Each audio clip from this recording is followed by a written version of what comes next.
Yeah, you know, I mean, he knows what side his bread is buttered. right. And he would just get so pissed off at those vocalists. And then there's a part of that recording session where, because most of the singers in that film were very Italian, and English wasn't their first language, and there was a guy up in the booth who was like over the loudspeakers in the studio, like trying to tell the singer to pronounce a word a certain way, and Leonard Bernstein just loses his shit. He's like, "Can we please not have allocution lessons in the fucking studio?"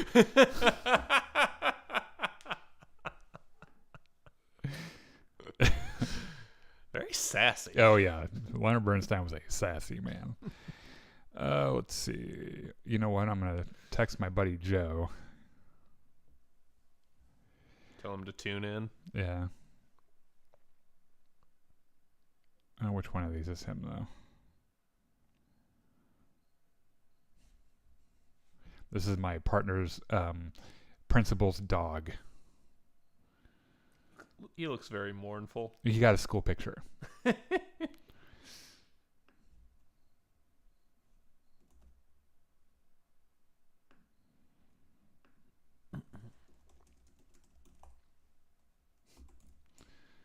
Oh, I forget, he doesn't have an iPhone. Okay, fuck it, I'm not doing that. I'm not troubleshooting whatever that problem is going to be.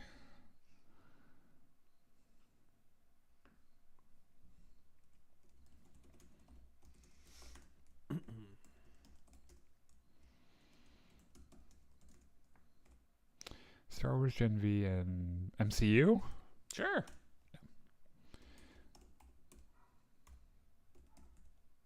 It's our show. We can talk about whatever the fuck we want. We actually have a lot to talk about.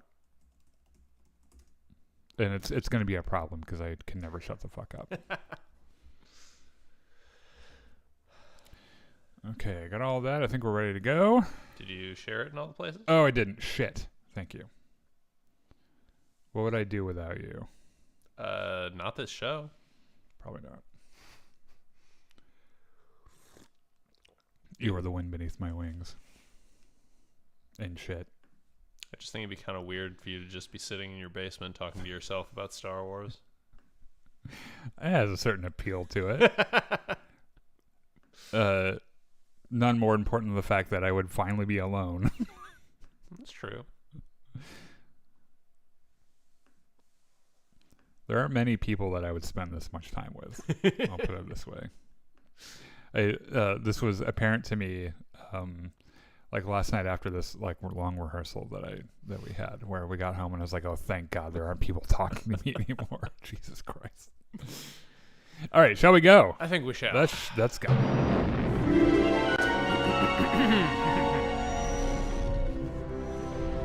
Welcome back to Jedi Enclave. I'm Daniel. I'm Chris. And we are the hosts of the Jedi Enclave Presents You. Now, this is Podcasting Podcast, your weekly program about Star Wars and Star Wars accessories.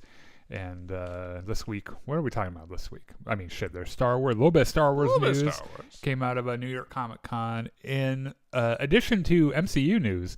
Also from New York Comic Con. Which is, so this isn't on the list of shit. Mm-hmm. But I watched Joe Locke posted a picture or a video on Instagram today. Mm-hmm. So the boy that was cast as his brother Tommy, the actor's name, his first name is Ruri. And I know that because on his Instagram, his bio says it's like brewery without the B. Okay. Now, apparently, he has been in some kind of production with Joe Locke for the last several weeks where they are lovers. And so Joe Locke posted this video with him and Ruri today that said, when you find out that the boy you've been kissing for the last several weeks is your twin. And I thought it was really funny. But yeah, that's not the most important MCU news, I understand, but it's important to you. We're talking about Gen V Season 2 a little bit today. Season 2, Episode 7, called Hell Week, which was a really strong episode. And I think you had one of those very satisfying moments. Yes. Where one of your pet theories was correct. And let me we'll get there. Yes. And I'll tell you, I know that this feels really good. Because I not to toot my own horn, and not to be called a narcissist, but I was one of the first, if not the first person, because I'm pretty sure I had to convince you on this, that Luke Skywalker was going to show up in Mandalorian.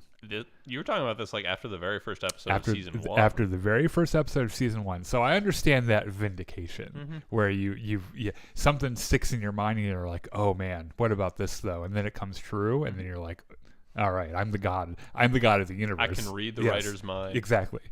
We're also talking about, there's a few things we're going to talk about today. So yeah, we'll let you know before Gen V. That way if you don't want to be up on spoilers, you can get the fuck out. Joe says, I'm here, fucker. Oh, well. Hi, Joe. We'll get to your Joe. thing here in a second. Jimmy says, good day. Where's the Stormtrooper decanter? Oh, bitch, it's right here. But we have to talk about something really sad okay, this is going to sound like I'm not trying to be insensitive. Okay. The first thing on our rundown today is the sad news that Drew Struzan, famed comic book artist, movie poster artist, extraordinaire, has died at the age of 78, which, to be fair, it's a good run. Yeah, 78 years. That's a fucking good run for a dude. Star Wars fans will know him from doing the 1978 Star Wars re-release posters. And it kind of launched his career, and he worked with George Lucas a bunch on a bunch of different things. He was also involved, he also did Beach Boys and Bee Gees and Alice Cooper album covers before that, but then would go on to do major franchises like Star Wars, Indiana Jones, Back to the Future, Blade Runner, E.T., Harry Potter. Was all around just kind of an artistic legend, and from literally everything we can tell, absolutely enjoyed his life and his craft, and probably died an extraordinarily happy man. So I think any of us would be so lucky to get to 78 years old to look back on a life full of meaningful contribution to your craft, and to be celebrated by everyone in your field when you die. Wouldn't that be fucking great? So be nice, yeah, Godspeed, my friend. Glad that you're glad you've made the impact that you did. Before we get hold on, I'm gonna sip my coffee a little bit. Yeah, the important things. Yes. So every once in a while, and I should think of a better way to say this. So I have a very dear friend who I've known since middle school. Yes, you do have friends other than me. Yeah, right. I have one, I think. We've been extraordinary friends since middle school, and what's funny about this is that we really hated each other like the year leading up to this, and I don't know. I think it's just one of those things when you're in middle school and you just want to be a prick to somebody. I think that was both of us to each other, and I don't even know what was the source of our rivalry, because I honestly, in my heart of hearts, even then knew I had really no problem with him. It just was one of those things. I don't know if we were doing it for our friends or whatever, but I finally got on my bike one day because I knew where you lived, which is in this little place in Mackinac, Illinois, above a fucking laundromat. And I rode my bike over to his house and I knocked on his door, and his mom answered the door, and I was like, "Does Joe live here?" She's like, "Yes." And so Joe comes to the door and I was like, "Let's go. We're friends." And we've been best friends ever since. I don't know. It's just, there are some things, and you know, I do not believe in God or gods or universal destinies or even fate, really.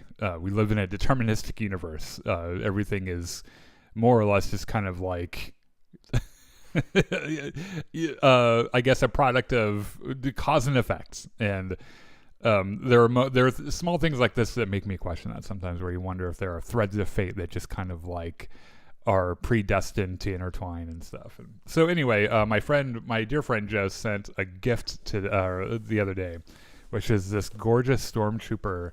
And by the way, I'll record like B-roll for this, for the YouTube release of our podcast with like the nicer camera and everything. So we're gonna open this real quick. In fact, why don't you open it? Okay. Just pop that out. I've never done an unboxing before. Well, I did the last one. And I will also say, and this is going to sound like me being petty, and I am a little bit, I think. The last time we got a gift was not from a friend, but it was someone who really wanted me to call them a friend, and even though I refused to in that episode. This actually did come from a friend. Look at that, damn. So, yeah, you can't really see it because of the lighting, but it's a Stormtrooper, and it's molded glass, We'll right? be able to see it better if we get some liquid in there. And also, these glasses are also Stormtrooper shaped. So I'm not gonna attempt. So I also have a bottle of like pretty good whiskey right here that is gonna make it into this decanter. But I'm not gonna try that right now because I don't want to sit here like an asshole and like spill it everywhere. So you and I'm gonna open this decanter and pour us each a healthy measure of whatever like medium shelf whiskey this is. Whiskey. With an H, if you prefer. I just realized I probably should have washed these first. But this is alcohol, so we are cleaning it. It's so true, yeah. this is to our friend Joe. Thank you so much. Cheers, By the Joe. way, if any of the rest of you want to send us gifts, this will end up on my or on our podcast set here after I fill it up and everything. So if any of you, mostly if any of you are looking to get rid of old Star Wars shit that you don't want, I will proudly display it here with all of my random Star Wars shit. And one of those things that will be coming in the mail soon from eBay is a book that was published in 1980 that is a quiz book Oh. from Star Wars that is really old and like not a lot of people have one. That'll be I fun. saw one on eBay and it was like $10 and I was like, fuck it, I'm gonna get it. Is this good? It's certainly alcoholic. Oh yeah. Ooh. I like that. It's not bad. It's not bad. So, shall we move on? Thanks again, Joe. You're a fucking legend. You know that. It wouldn't be the first time I said that. Okay. So, here's a surprising piece of Star Wars news that I don't know why we're just discovering this now, but apparently a more accurate figure for the budget of Star Wars The Rise of Skywalker has been made known to the public, which is that they spent $593 million on this movie, which I'm not sure what we thought it was before, but it was not nearly $600 million. Yeah. Which is insane, actually. It's a lot of money. When you consider that movies like, what was the budget for Endgame? God, that's a good question. I'm gonna. I feel like when you are factoring all the CG, it had to have been Yeah, so 356. yeah, that's what I'm it? saying. It's like that's kind of how it is. Like Jesus. big movies like that are around $350-400 million. And somehow they found a way to spend another 150 million on top of that. This is kind of insane to me. And was it all for Ian McDiarmid to come back? Like, did he? Couldn't have been. Because, like, yeah, right. I'm not sure what it was. And I'm trying not to be like too sour here because anyone who knows me knows that The Rise of Skywalker is probably my least favorite Star Wars movie, and I realize that somewhere Rise of Skywalker is someone's favorite Star Wars movie. Good for you. Glad you And that's enjoyed great. it. Yeah. I don't agree, but I don't think you're an idiot for liking it either, right? And to this day, I watched Rise of Skywalker and there are parts of it where I was like, Oh, that's yeah, cool. it's like, oh, that's pretty cool. You know, it's Star Wars. Yeah. It can't be all bad. Right. And also, you have a lightsaber fight in your Star Wars movie. I'm half there anyway, Yeah. right? Like, it doesn't take a lot to please me. So the fact that they spent so much on this film is kind of insane, but also kind of throws into relief Disney's, shall we say, shift in ethos from these big blockbuster movies to, let's try some TV streaming series for a while. Well, let's just shoot everything on the volume. Right. To keep costs down. Right, which I think, no wonder, this being, if this is true, which by all accounts it is one of the most expensive films ever made. Not one of the most expensive Star Wars films, one of the most expensive films, period. And you would think for that amount of money, it would have been a little bit better.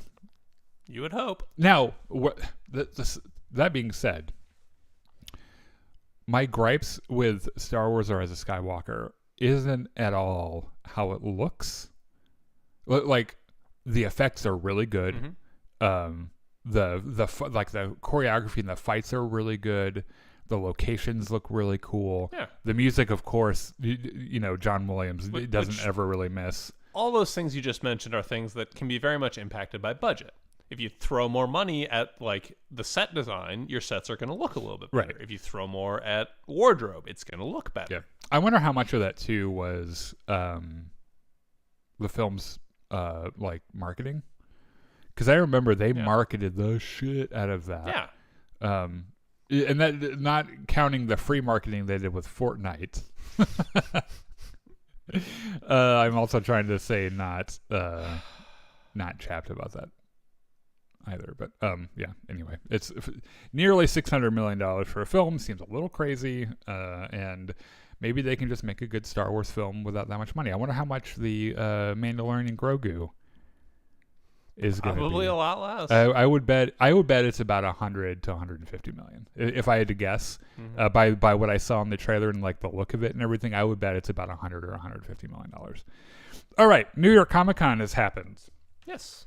And there were kind of a lot of things we learned from this. One of them was something I didn't learn until just like a couple hours ago.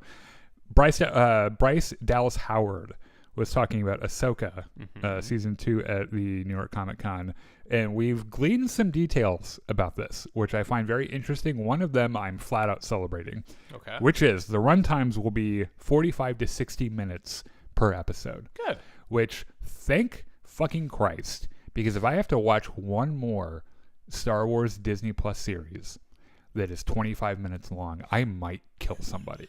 Like, I might literally murder somebody. It's such a cheap feeling, especially when the show isn't written for that format. Like Severance, for example. Severance, I think those are 30-minute episodes or something, but they're written to be like that, right? So and the story goes at a clip, and it's always exciting and it's always a lot of fun. These shows are not made like that, and it's just you had all this material, and for some reason I don't know why we're doing 25-minute episodes. Also, you're not selling ad breaks in the middle of these. You don't have to fit it into a regular broadcast schedule. If one episode needs to be shorter and one episode needs to be longer because that fits the momentum of writing of that story, that's fine. You can do that. You can make every episode 70 minutes long if you really want to. You can make them all 35. Which would be great, by the way. Yeah. They're bringing in a new cinematographer from Rogue One to quote-unquote improve the color design, which is interesting because I didn't have any fault with the color design of Ahsoka. There wasn't. I thought Ahsoka season 1 looked fantastic. Yeah, I thought it looked good. And I know that there's a lot of nostalgia bait in that season, and they are banking on everyone's nostalgia to get them through some of that story, which is fine. At the end, they pulled the story out, and I thought it was really good.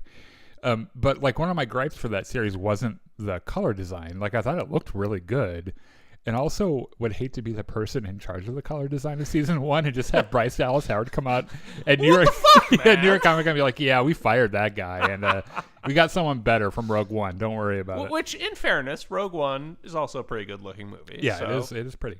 Post-production is going to last about a year, which is going to put the release at around November 2026. And then she was unsure about a season 3, which I think she was going to say as much regardless, right? Even if they have one planned or not, she can't just come out and say, "Yeah, we're hoping for a season 3 or we're working on it or whatever." Even if the story is definitively written with a definite ending, I think she would have said that. Yeah. Either way. So we're getting some new Star Wars novels. 2 of them caught my eye. One of them looks cool. One of them I was like, what the fuck is this? So Star Wars Legacy is a novel being written by Madeline Rue, set between The Last Jedi and The Rise of Skywalker, with Rey and Leia teaming up to repair Rey's lightsaber and rebuild the Jedi Legacy. It's going to come out July 2026. We got Eyes Like Stars, which is another like romance novel, Star Wars romance novel coming out. Jar Jar Binks #1. This is a comic book, which features a team up between Jar Jar Binks and Kelleran Beck, which I think is hilarious and is also co-written by Ahmed Best. Yes. So I love that Ahmed Best has become Jar Jar Binks' strongest defender. I think he was always. That's the thing I love so much about Ahmed Best is even like in the darkest moments of his career, being ruthlessly bullied online about Jar Jar Binks was always Jar Jar's biggest cheerleader. Mm-hmm. And you got to respect him for it. And there is a weird connection between Kelleran Beck and Jar Jar Binks, which we know from I can't remember. Was it Mandalorian or was it the Book of Boba Fett that they got into the Kelleran Beck thing? It was Mando. I think it might have actually. Well, maybe you're the right. Kelleran Beck episode that was Mando season 3. Was it? Okay, so pretty much, whoever saves Grogu from the Jedi Temple. Well, we know who saved him. It was fucking Kelleran Beck. Puts him in his little speeder bike basket and goes to a landing pad where he is met by Naboo royal guards, and they whisk Grogu away. And it's almost certainly at this point Senator Jar Jar Binks' detail. Yeah. So it would appear that Jar Jar Binks had something to do with rescuing Grogu, and we're not exactly sure why the fuck or how the fuck or when the fuck. But I'm very interested in reading it because seeing Jar Jar and Kelleran Beck in the same comic book is going to be really cool, I think. Star Wars Visions is getting its own manga. One of the stories in particular, right? Or is it? Story follows a lone Jedi with 2 droids in the aftermath of Order 66. Yeah. Star Wars Visions Tsukumo? I hope I'm pronouncing that right. Yeah, that's what it looks like to me. I mean, to be fair, my Japanese is a little rusty, but that's what it looks like to me. The High Republic Adventures Pathfinders, which is a comic miniseries. There's an art and reference book and visual guide for Mandalorian Grogu, Star Wars Andor, The Art of Star Wars The Acolyte, which looks kind of cool. Doug Chang, The Cinematic Legacy. I think celebrating Doug Chang's career there, who is extraordinarily famous, extraordinarily amazing concept art painter and creator Doug Chang. And then they're doing another Industrial Light and Magic thing, which is cool because they've done one or two of them so far, and they've both been really cool. And then we got first looks for Star Wars Boba Fett, Black, White, and Red. There are a few comics, right? And then we got some Marvel stuff from New York Comic Con, which is that Daredevil Born Again Season 2 is set for a March 2026 premiere. Which is not that far away, right? Honestly. Obviously, returning faces Charlie Cox, Kristen Ritter, Eldon Henson. Kristen Ritter wasn't obvious, I don't think. Like, oh, no. She's coming back as Jessica Jones. Yeah. No, you're right. That was a big surprise. The thing that caught my eye, the reason I was like, what? Was because apparently Eldon Henson's coming back as Foggy Nelson. Which has to be a flashback. Or he's a Force ghost. Or they faked his death, which I think would be pretty shitty. I'm pretty sure it's a flashback. I know if I were Matt Murdock and he was like, I faked my death, I'd be like, well, we're no longer friends. That's a shitty thing to do. Man? Yeah. So I think they showed the trailer. But it's one of those things where like, we peasants don't get to see it because we didn't personally go to New York Comic Con. Yeah.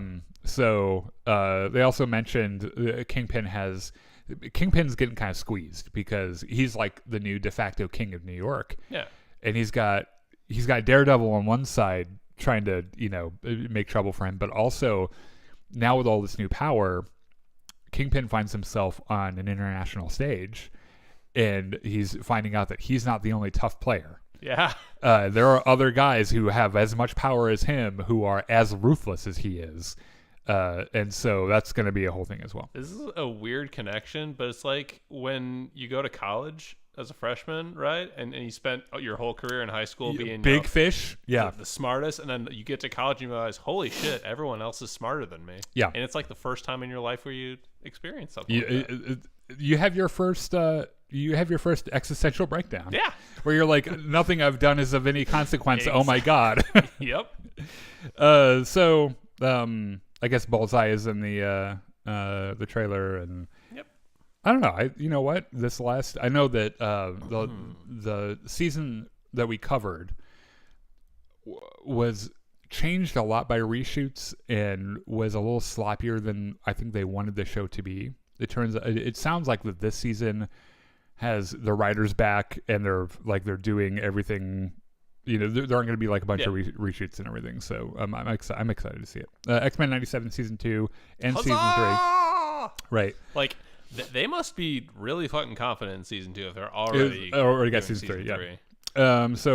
Which is fair enough because season 1 was fantastic. Yeah, I like that a lot. And you know what? I'm not even a huge X-Men fan, and I still liked it a lot. I like how Magneto immediately became a gay icon.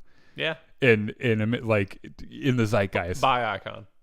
Oh, no, you're right. That's correct. Yeah. So, which honestly, we need more bi representation. Anyway, sure. So yeah. Good for him. So we see Apocalypse. Yep. Was there, and also a bunch of other fucking things. Do you remember the drama for this? Which drama? There was it like one of the writers? Was no, fired? the showrunner. Yeah. Was a. Yeah, I think he was being a sex pest or something. Well, to hear him talk about it, he got fired for having an OnlyFans. Of course.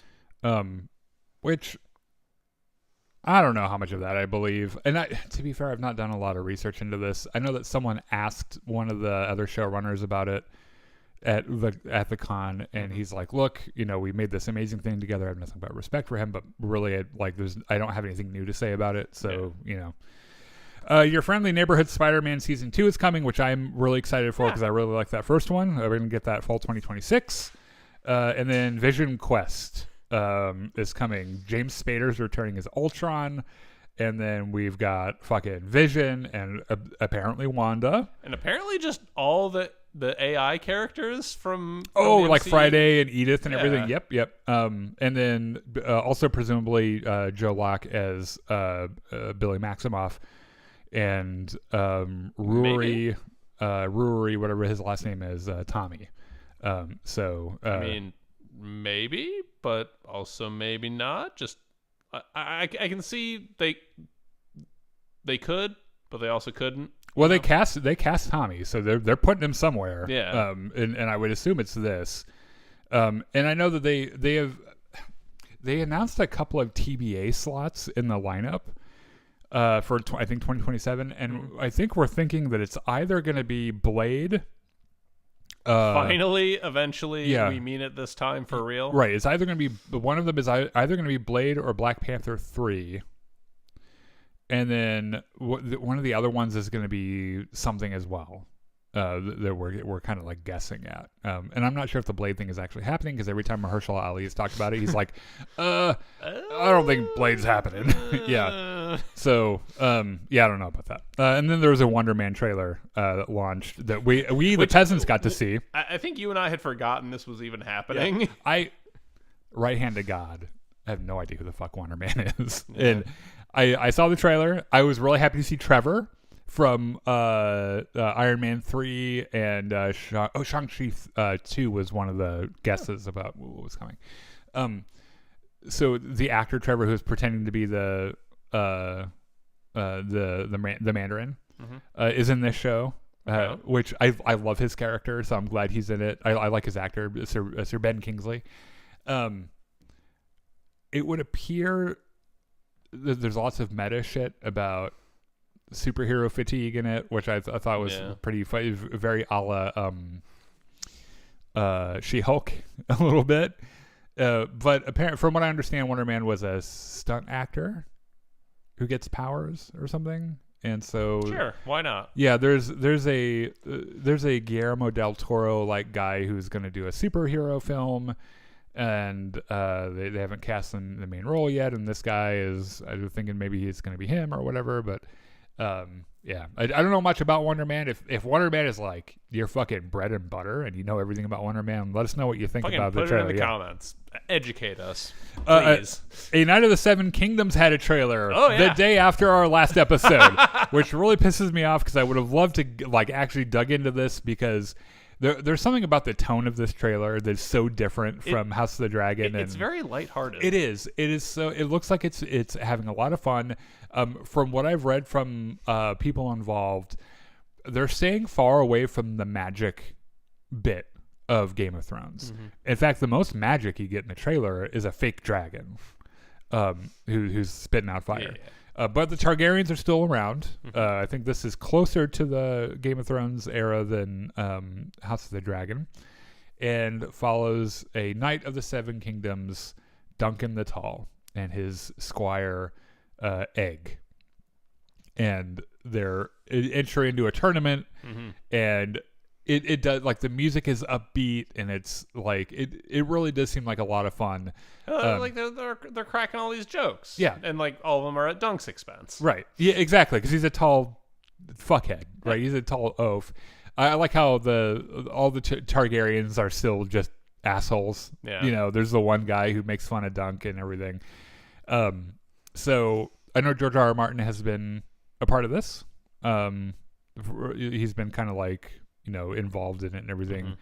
Scurrying around the shadows. Yeah, from what I understand, this is like one of his favorite Game of Thrones stories he's written, so he's kind of invested in it.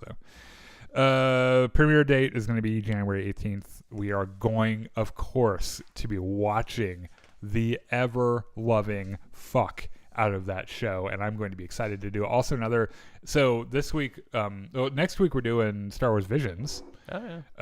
Season 3, which is going to be a lot of fun. It would probably, God, we got Visions and the Gen V finale. The finale, I was about to say, we might not have any news or any other shit next week. We might just be talking about that, because if I remember, they drop all of Visions at once. Yep. That's what they've done in the past. Yeah, right. So that's going to be great. Fucking great. And then, though, I think the week after that is it Return to Derry. Oh. Or Welcome to Derry. Yeah, Welcome to Derry. That one. Which I am really excited about. In fact, to prepare, my partner and I have been watching It Chapter 1. We finished that the other night, and we're watching right now It Chapter 2, which is, first of all, probably the reason a lot of kids are afraid of clowns nowadays. But follows a group of kids, the Losers Club, as they spend the summer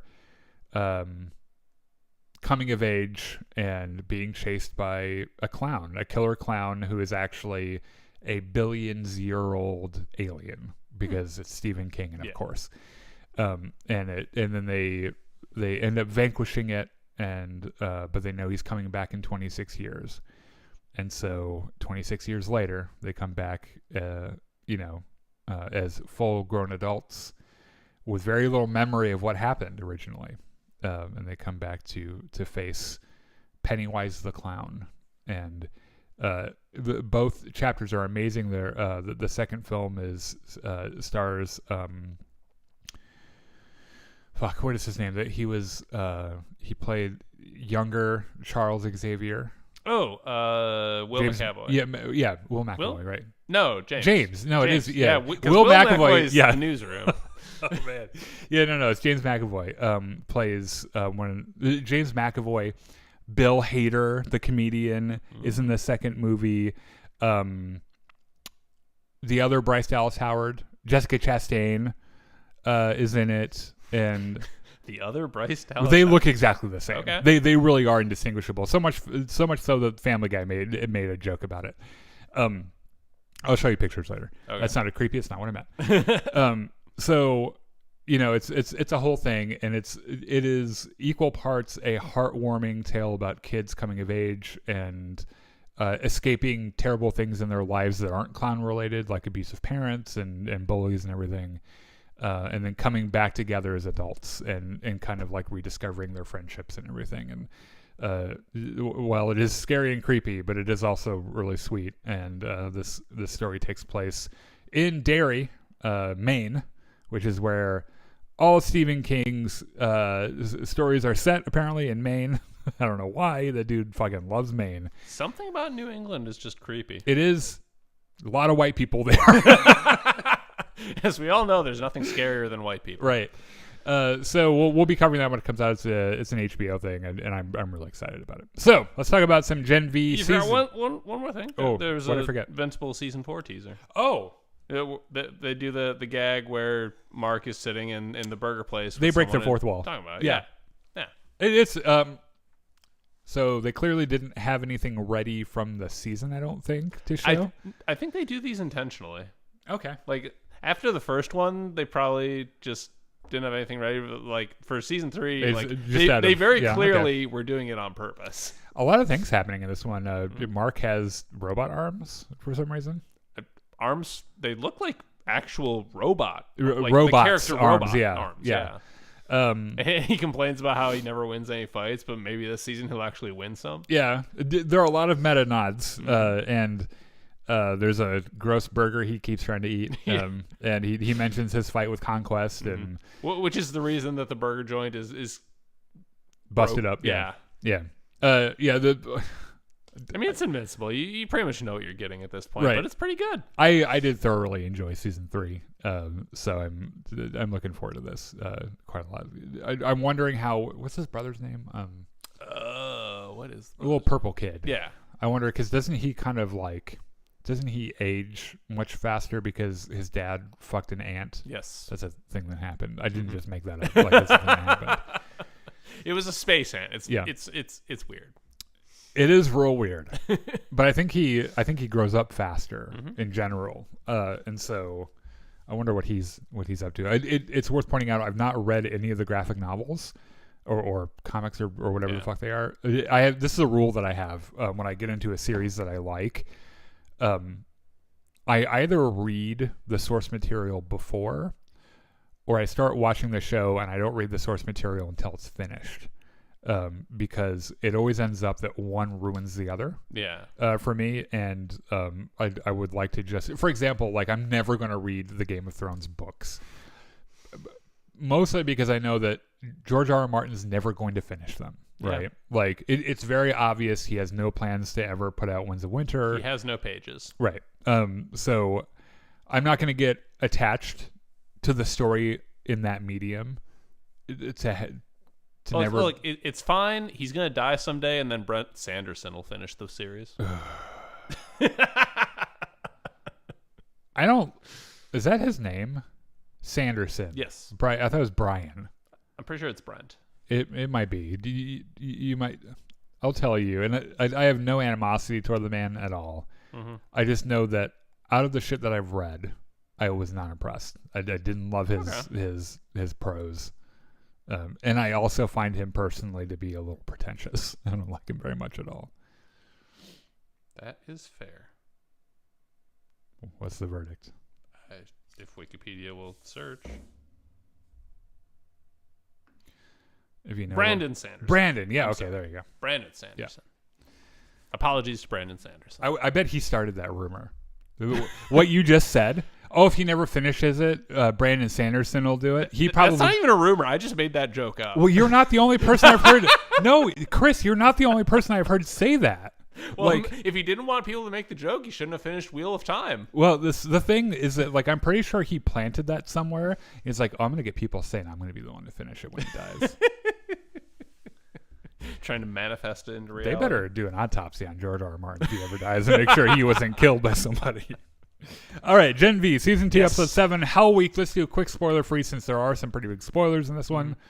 This is a part of the show that I'm really enjoying, which I'm really relieved about because you might remember that the first episode or two I was not crazy about.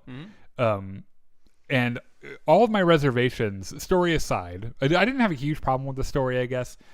The dialogue felt wonky. The performances felt wonky. And they don't feel that way to me anymore. They actually feel like how I remember that they were in season 1. I think it's possible because you didn't rewatch anything before this season, did you? Like season 1? Yeah. I did not. No. Okay. it's possible that I have you a different memory. remembered it differently than how it was. Human memory is notoriously very terrible, so that is possible. Shout outs to the Berenstain Bears. Anyway. Yeah, no kidding. So I'm glad that I got into a point in the show where I'm really enjoying it. And I've been enjoying it for a few for a few episodes, right? So it's not like out of nowhere and then it's done. If I may armchair psychoanalyze you for a second. Oh, God. I think the fact that they put a mystery in there helped your enjoyment a little bit. There is no part of what you just said that's untrue. And I don't know what that says about my cognition or about like my... we have a friend who's a therapist. I should ask him about it. But...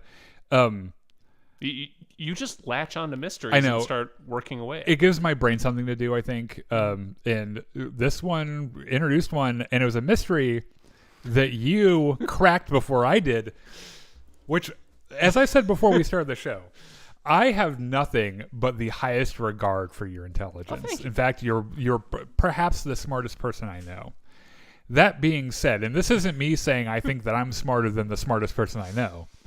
I'm a little pissed you figured it out before I did. Because when it comes to TV and film mysteries, I usually figure them out pretty quick. And this one, it went just the way you said it would go. And so, first of all, congrats, I guess. But also, like, good on them for, there's a good mystery. And I have a feeling that maybe not all of it is done yet. I think that we still have some room for maybe not so much a mystery, but maybe like a twist like coming up. But I do think that the writers set up the mystery and they wanted to put the clues out there so that if you're thinking about what you were seeing, you could put it together and figure it out before they came out and said it. Maybe I was getting bored with the first 2 episodes and I just wasn't paying attention. I don't know. Anyway, I liked it quite a lot. I think it's a lot of fun. I also really enjoy this edition of Annabeth, because she's a big part of the main character's motivations, even in season 1. And she also has a very different outlook on all of this than the other characters do. It's a little naive. Yeah. Because she hasn't been around that life. Yeah. So we're going to get into spoilers. If you've not seen it yet, go and watch it and come back and let us know what you think. Otherwise, stick around and, let us know, I guess, what you thought. Also, hey, just saying, I called Lost on the first episode. I did strap Joe to a couch and make him watch all of Lost. So actually what I really remember about that, we watched the last episode of the series, which is kind of a esoteric, spiritual, deeper meaning, but kind of like freaky kind of thing. And then we ended up going on a walk through the park at like 2 a.m. And since we'd already been primed by something like kind of creepy, we were just out there like scaring the shit out of each other. All right, okay, Gen V. So it looks like Annabeth has some kind of precognition dream about Marie, and it doesn't look like Marie is doing well. Now there's blood everywhere, which ordinarily is not that bad of a deal for Marie, because blood's kind of her whole thing. But on the other side of that, blood belongs on the inside. Yes. So the fact that it's on the outside is bad news for somebody. It's a little concerning. So she wakes up and she looks for Marie. Now we know that Marie's not there because she and Kate fucked off at the end of the last episode. So Annabeth tells the group about the dream right when Sam shows up and is like, "Hey, where's Kate? Where's Kate?" Yeah. Which, were they sleeping in the same room, or? I don't think so. I think he just like walked past her room and was like gonna watch her for a little bit. No, I think he just saw that like her door was open or something. So he's like, "Hey, where the fuck is Kate?" They figure out that they're gone. Jordan asks if he can, or Jordan asks if they can borrow a car from Grandpa Stanley because he knows, or they know, where they went. Yes. And is also very, very upset that Marie left them there again. So Marie and Kate get to a parking garage, and Marie let Kate come because she didn't want her to tell everyone where she went. Yeah. So Kate does this whole song and dance about Well, so Kate is like, look, have you thought about fixing my powers? And she does this whole song and dance, Marie does, where she's like, oh, I can't, I don't know how it works. And she's... Kate's like, let's just cut the bullshit, shall we? Yeah, like, you literally resurrected your sister. You can fix my fucking broken powers. Yes. And she's like, I don't know what you're talking about. I don't have enough confidence in myself or whatever. Anyway, let's go. So there is this moment of clarity from Kate about how wrong she was about the position that she took in this whole like drama. And she faces some bitter truths about herself. Yeah. And promises not to use her powers on the group, but Marie isn't buying it. And to be honest, she has pretty good reason. I can see both sides of them here. Yeah. Like, from Kate's perspective, I can absolutely believe that she believes she has changed, and that she, A, wants to help, and B, wants to prove to everyone else that she has changed. Yeah. I can also see Marie's side of it, where you did very bad things to my brain and the brains of my friends. I do not want you to ever be able to do that again. It's also it's a deeper violation, I feel. Yeah. Because it wasn't like she used her powers to like restrain them or something. She violated their free will. And that's, that's fucked up. Yeah, that's really fucked up. So are you buying that Kate is like, has a new lot on life and understands how the way things are and is going to be a good person now? Or do you think she's just trying to get Marie to heal her? I believe that she believes she has changed. Whether that will continue to be, like, whether she will continue to live in that way when shit gets real and she has to make some hard choices, I'm not sure. To be fair, she does face a pretty big test later on in the episode that she passes. So we'll get there. So Jordan is driving the car very, very fast, and Annabeth doesn't love that. And there's a whole thing about whether or not she's more comfortable with a man driving than a woman. So Jordan switches to boy Jordan. Jordan and asks this, and she's like, no. And Jordan's like, oh, thank God. Switches back to girl Jordan. Right, because then I would judge you, honestly. So the two of them are together, and Sam and Emma are traveling via, and this is a direct quote from the show, Sam's big jumps. Yes. Because he can scale a building in a single bound or whatever, Yes. So Annabeth has known about her powers since she was little, which is kind of a big reveal in itself. Yes. And it manifested as nightmares. So Annabeth asks about the Jordan-Marie relationship, and oh man, Jordan is pissed. Jordan has set their Facebook relationship status to it's complicated. Yeah. So all because Marie left without them. Yes. Right. Because they were in this together. It's just me and you against the world, kid, and and then Marie fucked off without them. So Kate and Marie show up to Cypher's house. The guards are suspiciously not there. The door to the vault is suspiciously open. They go into the vault. They find the empty hyperbaric chamber, and fucking burnt piece of bacon boy isn't in it. Yes. Right. So. But you know who is there? Polarity. Right. And so they set us up for this bait and switch because going in, Marie's like, oh, I sense a really faint heartbeat. It must be Godolkin because he's fried to a crisp and he's barely alive. And they get in, and it's Polarity who's barely alive, right? Because he pulled that thing on Cypher in the last episode and damn near killed himself, or sent himself to the Backstreet Boys reunion tour. And also, he just wasn't doing very well even before Cypher showed up. Right, yeah, right. So, it ends up being Polarity. He does not look like he's having a great time. His health is declining pretty rapidly. Polarity tells him that Cypher probably took Godolkin and fucked off because he knew they were coming. Yeah. Polarity reveals that his powers can stop Cypher's ability to control them, which is curious. However, in Polarity's state, is a little useless because it kind of seems like he's got one more of those in him and then he's dead, right? Speaking of which, the bunch of metal shit in the room starts vibrating, and Polarity has a little seizure, and Marie is like, "Okay, hold on, I got this," and does the healy thing. Baby, do the healing hands thing from man. I think this happens later in the episode, but that's fine. So Polarity ends up. I think this is a tragic part of this story because I'm sure that Marie probably at some point it occurs to her that she could have saved Andre if she had just had a few more weeks to figure this power out or whatever. Or if she had been there when they attempted their breakout. Yeah. So, meanwhile, Cypher hypothesizes on what's going on with polarity, right? And he lands on electromagnetism is fucking with my brain, right? And then he just resigned, goes, yep, it's over. And he takes off his belt and starts whipping Godolkin. Starts beating Godolkin with it, and he goes to kill him with an oxygen tank, but he can't bring himself to do it.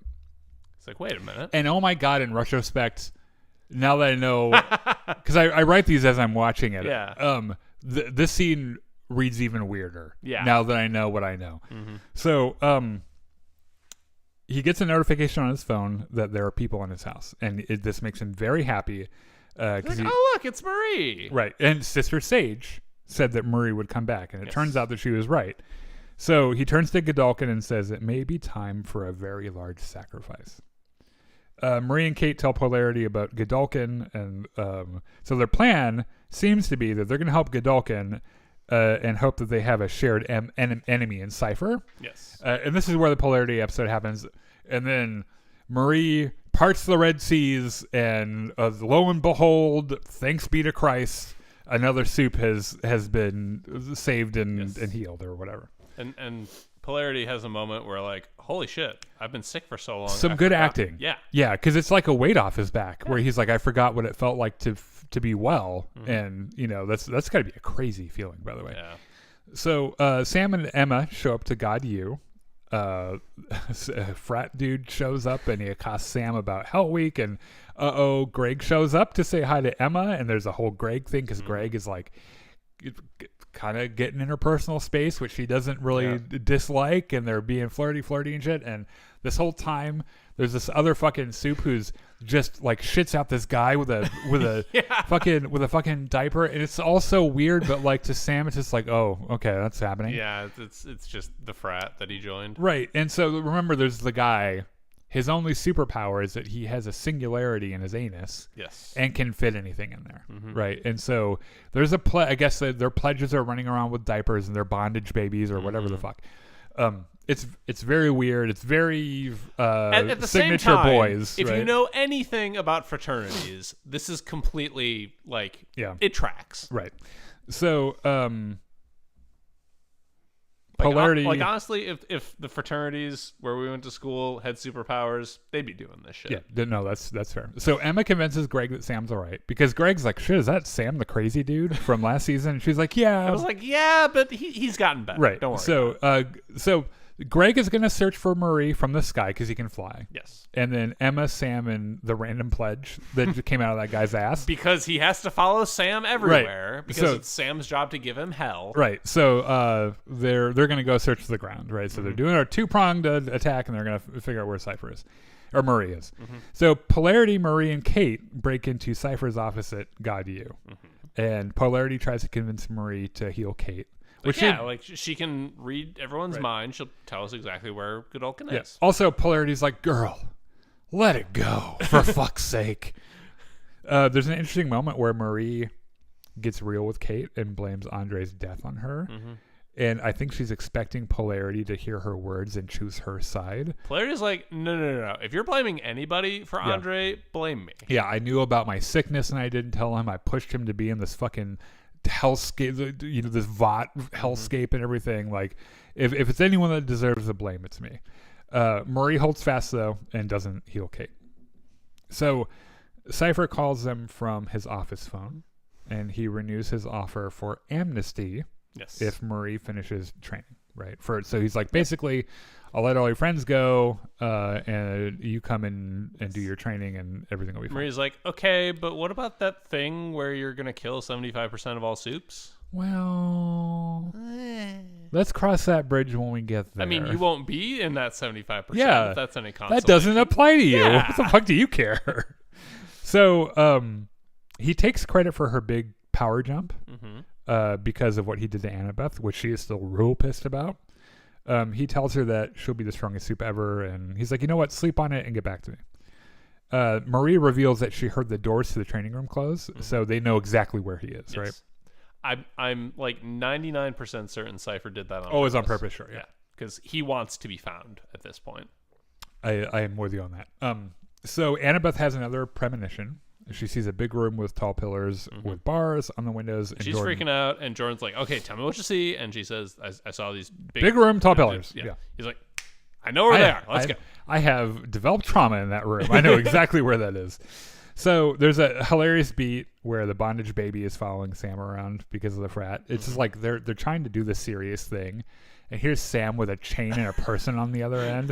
And like people were like, what the fuck? And he's like, dude, I don't know. This honestly is less weird than last season was. So going up in the world. So Sam meets up with Emma. And, Sam is jealous of Greg. Let me tell you, every time Sam says the word Greg, there is an edge on that word where he's like, fucking Greg. Emma's like, okay, look, even if there was something going on with Greg, which there is not, for the record, it wouldn't be any of your fucking business. She said, and I quote, he could finger fuck me until he comes. And it still wouldn't be any of your business. And poor Sam. Sam, to his credit, is like, okay, like, yes, I get that and I understand. It's just that this is my first time actually having, like, feelings. Right. So, I'm trying to adjust to all this, and please be patient with me. Right. He's definitely trying. Yes. And, in his mind, he says he knows that he should be jealous, but he's having trouble processing it, right? And so he's like, I need some time. And to Sam's credit, this is enormous character growth because in season 1, Sam would have just killed Greg. Yeah. Like, he just would have walked over and popped his head off like a fucking daisy. Right? Either that or he would have gone to Kate and said, please make me not feel this anymore. Right. She would have been like, absolutely. Right. So good for him. You know what? I'm on the Sam. I'm the president of the Sam fan club, I think, at this point. I really like him. So Greg shows up. And while he and Sam try to measure dicks about how they're going to get to the seminar building faster, Emma rolls her eyes and leaves, right? Which is also kind of cute, the way that goes down. The whole group converges on Marie. Everyone ends up at the same place at the same time. They take a minute to be pissed at Marie. Like, God damn it. I didn't tell you because I didn't want you to come. This was exactly the thing I was trying to avoid, is all of us showing up here at once. Yes. They all take a minute to be pissed at Marie for leaving. They're like, Dick. And she's like, I'm sorry, but I'm real worried about all you guys. Annabeth warns her about dying because she saw the dream. And then she reveals that she saw their parents' death and has been directing her guilt over not stopping it into hate for Marie, and she doesn't want it to happen again. And this is one of those writing things where it's like that is a shocking admission and is a great character motivator for Annabeth. The fact that like it all makes sense. It makes sense why she's had this persistent hate for Marie and not wanting to talk to her and all this stuff, and it's all just projected guilt over not being like, hey, I had a dream. Some weird shit happens. So, like, if you go to knock on the door when Marie's in the bathroom and she sounds worried, just give her some space, and we'll, everything will be fine. I really like this bit. I think this is well written. So, Marie understands, but she insists that has to do this thing alone. And Jordan says that he's like, look, I can't let you go. And Marie uses her powers against Jordan and the rest of the group. Lifts them in the air like fucking Elon Musk the goat. And she tells Kate that if she's like, look, I'll heal you, but you have to use your power to make them go back so that they're safe. And to Kate's credit, she refuses. Yes. Because she said, I told you before, I will never use my powers on this group. And I was like, damn. Good job, Kate. Yeah. Yeah. Like, maybe she has learned something. Right. So she refuses. Polarity is just like, Marie, can we just go now? Yeah. Like, stop. Like, come on. Yeah. Stop fucking with your friends. We have more important things. Right. So they leave. Polarity or Murray says, "You keep Cypher busy. I'll go find Godolkin." So Cypher browses some weapons, including, and this is in my notes because I didn't know how else to say it, a sword with nipple rings, because that's exactly what it looks like. Yeah. So Polarity finds him. Cypher says that the weak soups will use these very weapons to call themselves, because he's like, "Hey, you can use those weapons to call everybody." He's like, "No, they're probably going to do it themselves." So Polarity picks up some weights and launches them straight at Cypher, and it is very clear Cypher did not expect Polarity to have his fucking powers back, right? And he hits him with those weights really hard too. Like Polarity just kind of gets back to his feet and is like, "That didn't hurt at all. Like I fucking told you, I stabbed my own hand. Remember, wasn't that crazy?" Right. So Polarity's like, "Well, actually, I bet if I took your fucking head off, that would stop you." And then Cypher says, "Oh, you'd be surprised," which is, I think, the point in the episode where everyone's like, "Interesting. What the fuck does that mean?" So Marie does some sneaking around. She heads down to the basement. Cypher realizes where Marie's headed. Right, because he realizes she's not there. Yeah. And so she must be going for Godolkin. The rest of the group shows up. Polarity says, "Don't let him leave." Specifically, Jordan, Sam, and Greg. Right, well, the girls go to find Marie. Yes. Right, and then the boys stay to fight Cypher. There's an interesting juxtaposition here that now Cypher is the one having to fight his way out of this room. Yes. Where before it was the students that were having to fight their way past an obstacle to get to the button and escape or whatever. So Marie finds Godolkin. Cypher finds an interesting way to get around Polarity's powers, which is more or less just basically superhero whack-a-mole. Yeah, just hop between these convenient bodies before he can figure out who it is. Yeah. So basically, all of them are taking turns attacking Polarity and shit. It's not going great for Polarity. Right. So Marie finds Godolkin. Burn Guy confirms that he is Godolkin. Yes. Which I think we already, at this point, we already knew. But he's like, "Yeah, guilty." Yep, that's me. Yeah, well, he didn't, because he's burned. He can't really do anything. But she's like, "Okay, if I heal you, can you help us deal with Cypher? Because she says we're trying to stop the man that's hurting you. If I heal you, will you help me?" And he nods, and it's like, "Girl, this is a fucking trap. Do not heal this man." And then, well, shit, she heals him. Fucking parts of the Red Seas, holy Moses, hands on the chest and shit. And some pretty cool effects as well. They did pretty well. His skin bubbles back onto his body and shit. The girls find Marie, who, after her healing of Godolkin, has passed out. Yes. Godolkin is looking way better than he did 5 minutes ago. Yes. And he gets off his cot and says, "My God, you did it." So up in the training room, something happens to Cypher. Well, Polarity decides, you know what? I've had enough of this, and just makes this giant electromagnetic pulse, which knocks Cypher out of the others. Right. And something weird starts to happen where Cypher starts to beg Polarity. Polarity fucking pulls out a sword and is about to cut Cypher's head off and says, "This is for Andre." And finally Cypher's like, "No. I like how Polarity was like, "We're going to test the cutting the head off thing, just because I'm just curious." I'm curious. Yeah. And then, Cypher starts saying, "I'm not him. I'm fucking Doug." And they're like, "Well, who the fuck's Doug?" This is a really good acting thing, because that actor puts on an entirely different voice and persona, demeanor and everything. It's weird because Cypher was so tightly controlled, and then you see Doug, who is just panicking and blubbering. Right. And I like how his first thing is like, "Why does my back hurt so much? What the fuck?" I hate this. He does say something about how finally he's out of my head, and I want to live. I want to go live my own life. So Godolkin starts kind of acting weird, where they're trying to ask him for his help and shit. He's just walking around the room marveling at his condition now. I can feel things. It doesn't hurt. It's amazing. It starts to become clear to the audience that he's been spinning his own web probably the entire time, and Kate figures it out just about as fast as we do. She's like, "We need to leave." She grabs and she's right like, now. "Girls, we need to fucking go. This guy's about to go batshit insane." So they leave. And Godolkin doesn't really seem that worried about them leaving. No, as they're going out, Kate looks back, and Godolkin just kind of looks at her with this, "Go ahead, whatever." Yeah. "Be seeing you." Yeah. So Godolkin wraps a blanket around his shoulders and walks out onto the university fucking grounds. That is named for him. He finds the diaper guy from earlier. What's really funny about this is that basically Godolkin is wearing the same outfit. Yeah. Right. He's got a diaper on and he's got a thing. And Godolkin's like, man, like, it's the little things in life, you know, the sun on your skin, fresh air in your lungs.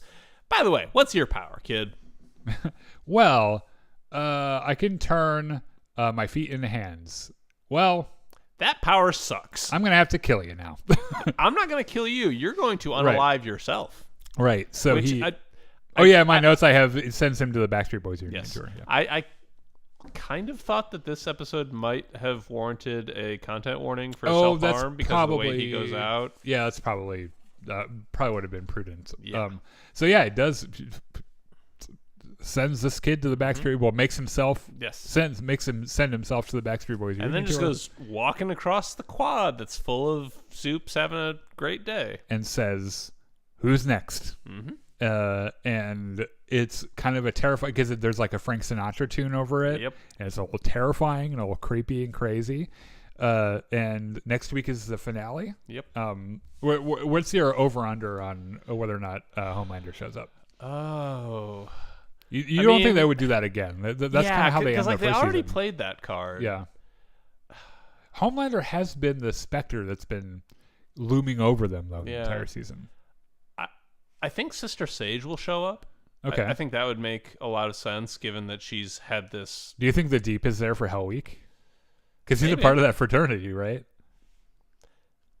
Because the Deep has always been this sort of like comic in the sense of the Boys comic, very black humor-ish character. Yeah. And I don't think he's really suited to the situation. Oh no, he'd be useless. There's no water anywhere. Yeah. What the fuck is he gonna do?